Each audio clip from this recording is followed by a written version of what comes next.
because of the complexity of going into video, watching videos, and then coming back out and trying to record a lecture video in that process of going in and out of YouTube videos that are copyrighted or otherwise considered owned by other organizations.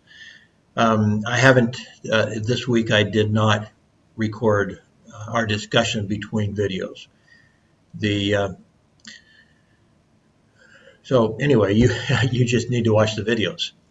And if you were in class, obviously, hopefully you also heard some discussion and benefited from that. But the videos are these. So there's quite a few, but most of them are quite short, except the last two in this list are quite long. We did actually watch in class, watch a portion of each of these, which I said was adequate. Well, let me see. Yeah. Well, actually, I took some time and explained in class and did not record it. Some of the details of Rich Dad, Poor Dad, which is Robert Kiyosaki's best-selling book. I left his name off of this. But anyway, Robert Kiyosaki, Rich Dad, Poor Dad, is about real estate. So if you missed that discussion, you would need to watch some of the video, but probably certainly less than half of it, probably somewhere in the 15 to 20 minute range, I believe. And with Robert Greene's 48 Laws of Power, that's 30 minutes long, but I think what you need for the quiz is no more than 10 minutes. Like I said, we did watch Robert Greene, watch a little bit of Robert Kiyosaki, and then I just explained it in class to save us a little bit of time. Although in reality, I think it took longer than if we just watched the 15 to 20 minutes. But we also watched in class the Mel Robbins video and discussed that. The other ones, so the ones that needed to be watched out of class for sure is Carol Dweck, 11 minutes, Dale Carnegie, 12 minutes, Nathaniel Brandon, 7 minutes, and Napoleon Hill, 12 minutes. So those added up to only about 45 minutes or so. So if you did need to go back and watch some of Rich Dad, Poor Dad, well, then you could do that. But if you weren't in class, that's a problem that you have to deal with. So anyway, that's what happened. So again, just going through real quick. We started off with Mel Robbins.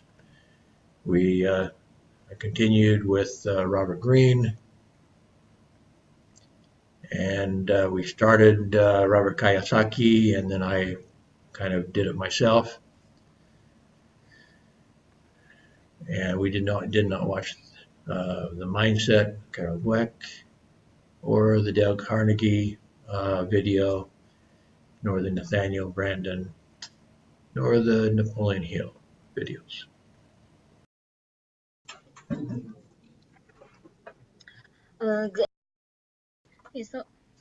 Good evening to Dr. Ken and my fellow friends. Today we are going to present about taking control of your future.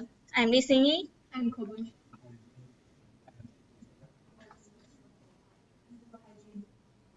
Okay. So our content include the dream of a lifetime, career exploration, choosing your major, getting the right stuff, career development starts now, the power of networking, resume and cover letters, and interviewing for success. So now I'm going to introduce the dream of a lifetime. In this section, you will need to really think about what is your dream and what is your reasons behind your dream. So here's a challenge. Let's think about it. Why did you decide to attend college and why is it important to you? And you can think about it afterwards and think about it deeply. And the reasons why you need to know about you need to answer the questions is that life goals or objectives are very, very important. They will influence the decisions you are making today about your future. And what are your reasons behind your dream? You need to understand by understanding what motivates your goals and aspirations, then you can better prioritize your thoughts about the future, and then you can identify new options that you might not have thought of before and that will bring you fulfillment.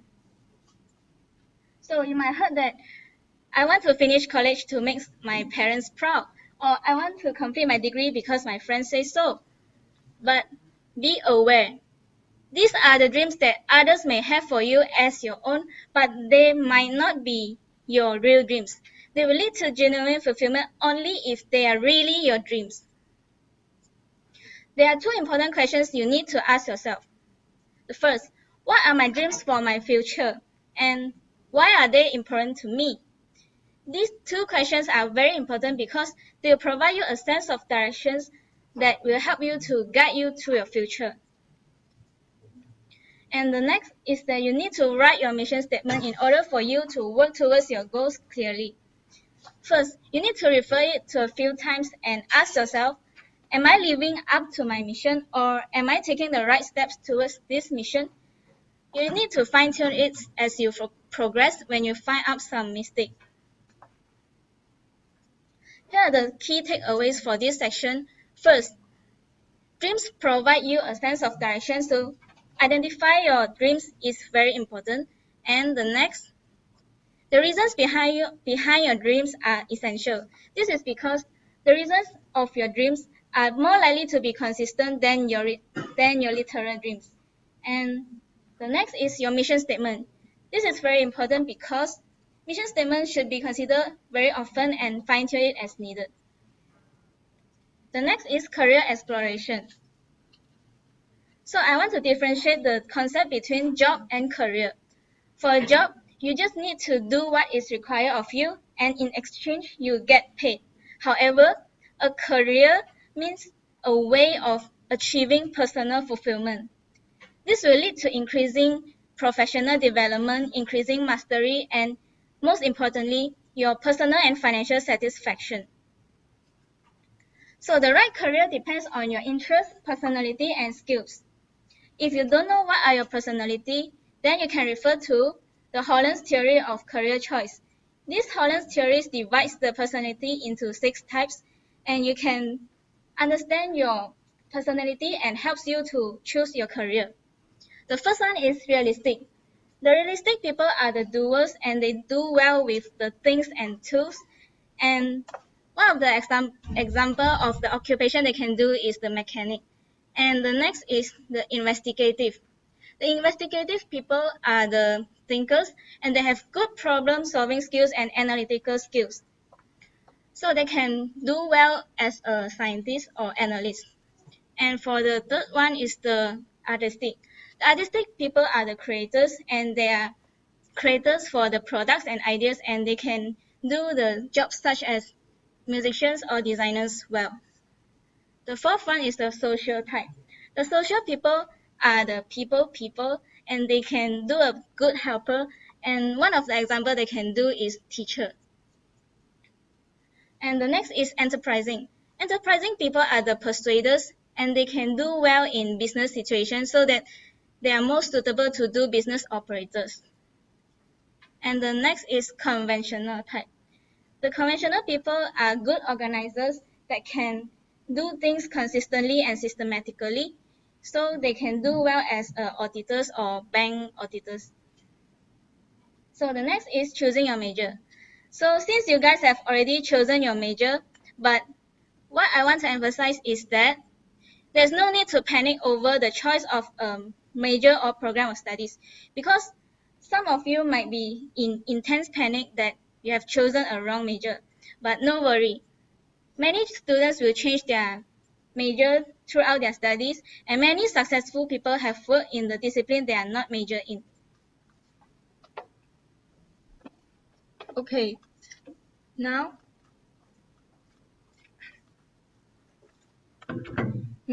what is the requirement for employment? It is right skill and right experience. What is right skill? Actually, skill can be categorized as two parts, which is work-based skill and transferable skill. Work-based skill is also known as hard skill. It includes the knowing how to use the equipment that is specific to a career. For example, technicians need to have technical skill to fix the equipment. Doctors need to have relevant knowledge to cure their patients. These are what we call work-based skill. Next, transferable skill. Transferable skill is the skill that we learn throughout our life. We may develop this skill in the classroom, at a social function, or at a job that we hate. This skill set is very broad. We should identify those skills that are most important to us and master them, such as thinking skill, listening skill, and communication skill. Now, what is right experience?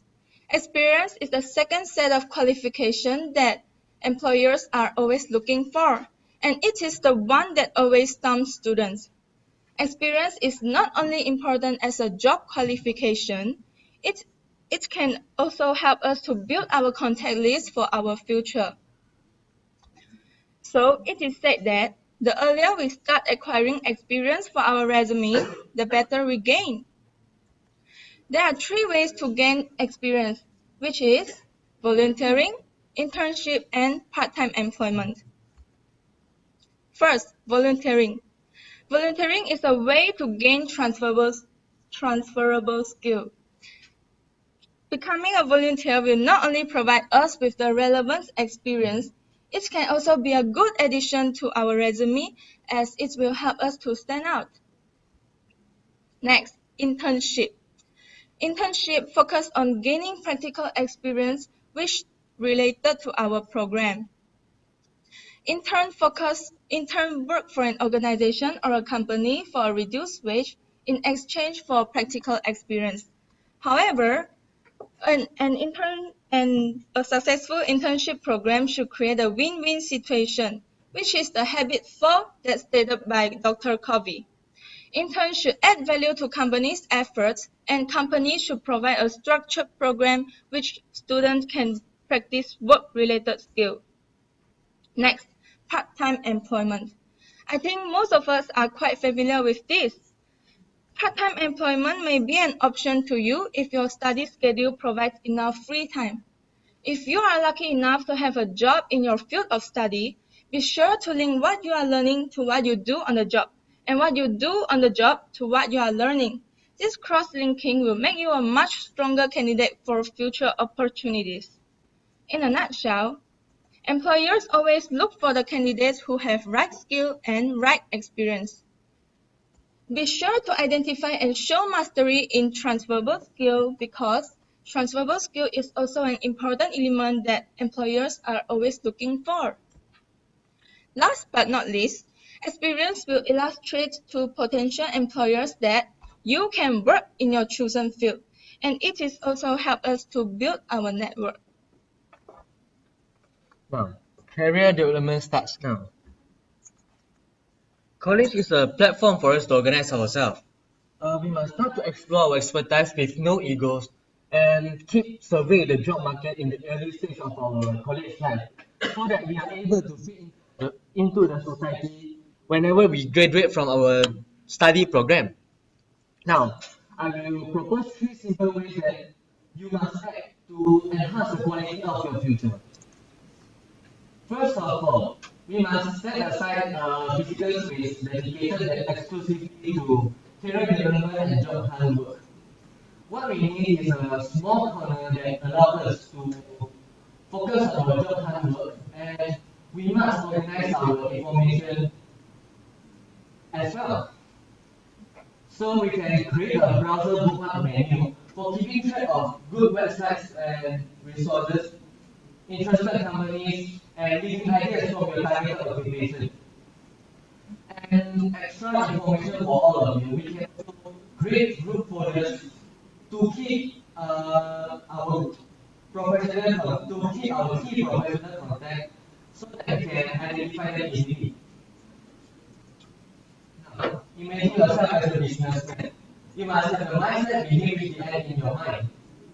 As you're investing both your time and money in your study program, you must always think of the moment when the investment started to pay off. Besides, you must also find the good resources and opportunities to help land the first job in your career. This is the second way out of two, understanding your financial picture. Now, here we come to the third way, which is to set goals for yourself to guide you in your process. Especially since career exploration is an ongoing long-term process, it is important for us to set short-term goals to keep progress toward fulfilling occupation. These goals should be simple that can bring you moving in the right direction.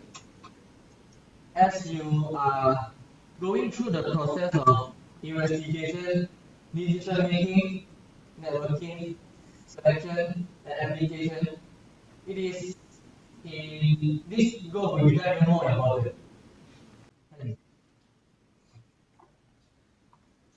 Next is the power of networking. First of all, what is networking?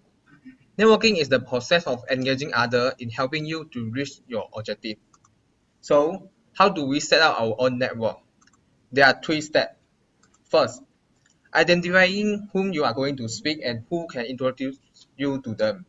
This is very important as this will define your objective and how you get started with your own network. Second, when setting out your network should include anyone who might have a connection that will help you anytime you need help. Third is when you're recording your contact information, you can use other keywords for them so that you are able to find them more quickly anytime you need help from them. Next is the important thing of the personal contact. Be prepared. You need to be prepared about what you are going to talk about to them and what you are going to know about from them. And you are also need to prepare about a good supply of your personal card so that you are able to give your card to your contact anytime you need. Second is be curious. The best way to let your contact want to know about you is to show how you want to know about them. Last is be courteous. When someone you know come out when you are having a conversation, introduce them so that you can make them feel better and you are able to get the contact more easily. Next is the important thing you need to pay attention to when making the call. First, before making the call, be mindful of your contact time. Think about is the time is good to make a call. Second, if this is a first contact, tell the contact where you got his or her name so that you are able to turn a cold interrupting call into a warm call and you are able to continue the conversation more easily. Last is be specific about how the contact can help you. When making the call, you need to think about what you need to be briefly and talk to the contact about how they can help you and what you need help from them. Last, you also need to care and feeding to your network so that you can maintain your network longer. You need to thank your contact for his or her help, and you also can send a follow-up note to them to show that you are able to accomplish. Stay connected with your network, your contact, and if a person in your contact asks you for help, do what you say you will do so that you are able to ask help from them more easily.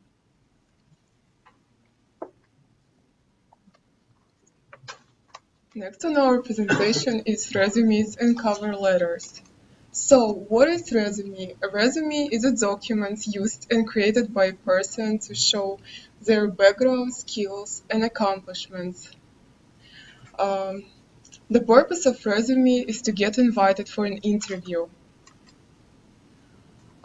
There is no such thing as an ideal format for a resume, but most hiring managers agree on the following principles. First, make it short. a short resume is better than a long one. 1 page is enough, 2 pages if you have a lot of experience. Second, focus on your accomplishments. Third, include numbers. Make sure to include dollar amounts and percentages that support your accomplishments. Fourth, use keywords. Most hiring managers use a special software that looks for keywords. The last, keep information easy to find.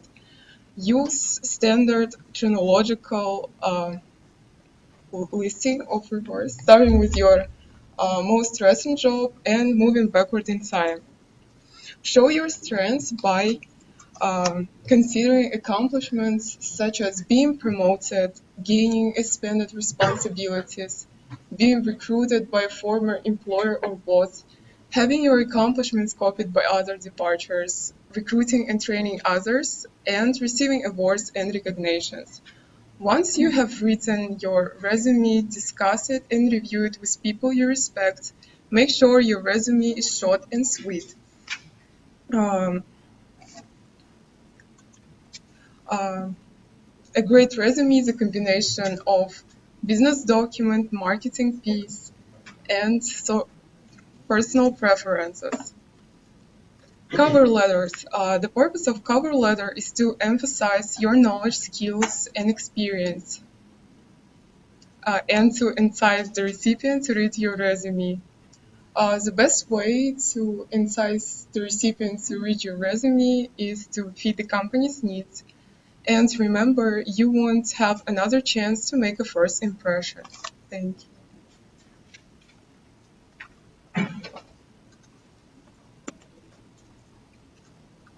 Now comes to the last part of our presentation before we make our conclusion, which is interviewing for success.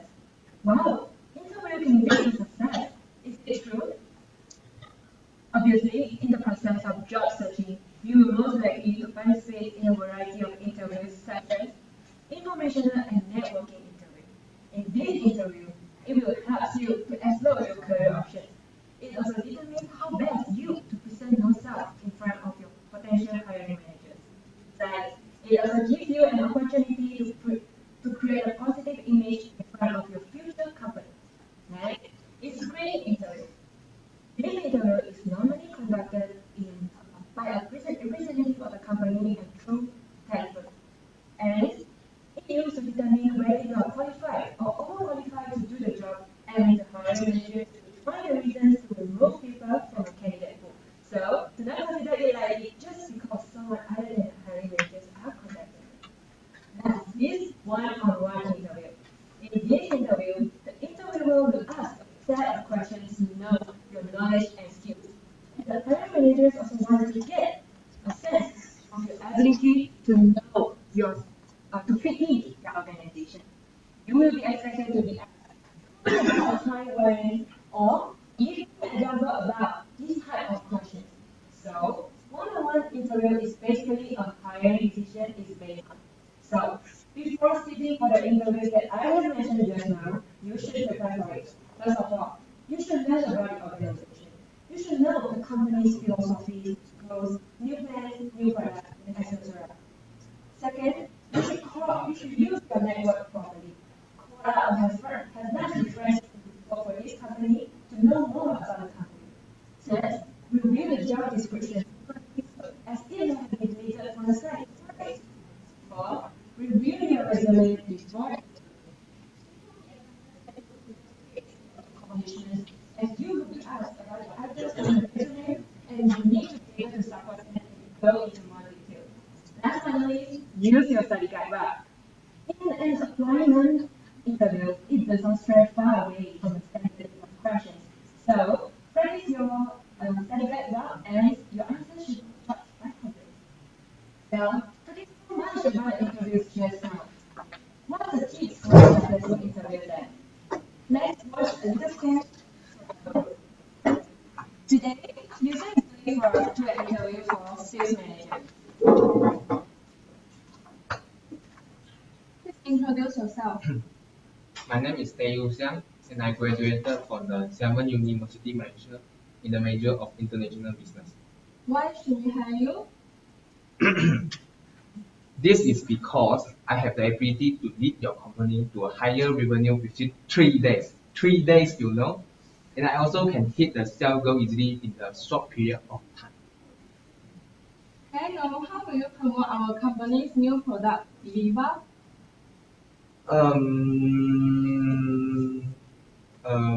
Okay, you may leave now. This is really a bad example during interview. In the interview, you should be yourself. There's only one guy to hire, not someone that you are trying to act like. Second, you need to be truthful, as any statements found to be untrue is a ground for not hiring you. Understand? Okay, so now let's watch another scenario from another candidate.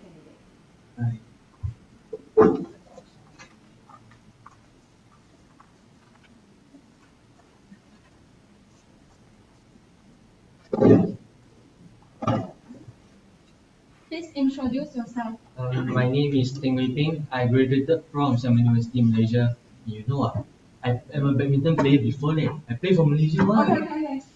What is your strength and weakness? Talking about my strength and weakness. I got only one strength, which is no weakness. What attracts you to our company? This one, I tell you, this company, someone tell me got many languages. Send me to the department, got many languages. You know, the many departments. That's all for today. You may leave now. Okay, so this obviously is another example that we should practice. In the interview, you should keep your tone professional and avoid slang and expletives. You should make contact with the interviewer, but don't stare at them. Lastly, when answering the questions, try to focus on your skills and knowledge. Finally, it comes to our conclusion. If you want to know your future, look at what you are doing right now. The past is there, but the future is hang on. So guys, please be proudly and begin the end in your mind and take control of your future. Study for now.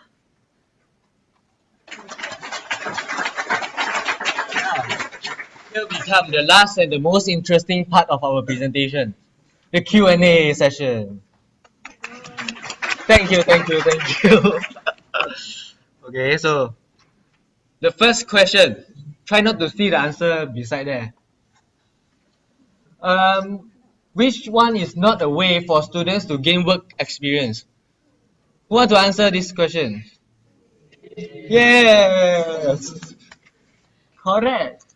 Now, the second question. In the important things of personal contact, which of the following is wrong? Sorry? D? No. The correct answer is B. Be truthful. Okay? You got it?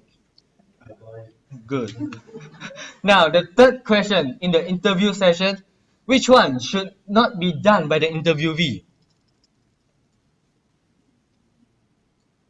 Anyone else? Sorry. Okay, yes. The answer is D.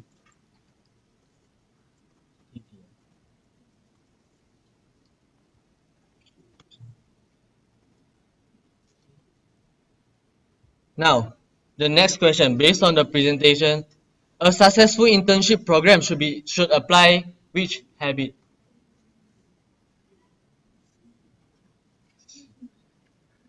Sorry? No, the answer is D. Think win-win. Almost. Okay, the last question. Please answer it. Try your best. Look. Yes, the correct answer is D. Yeah, okay, thank you. That's all from, this is our reference. That's all from us. Thank you and have a nice day.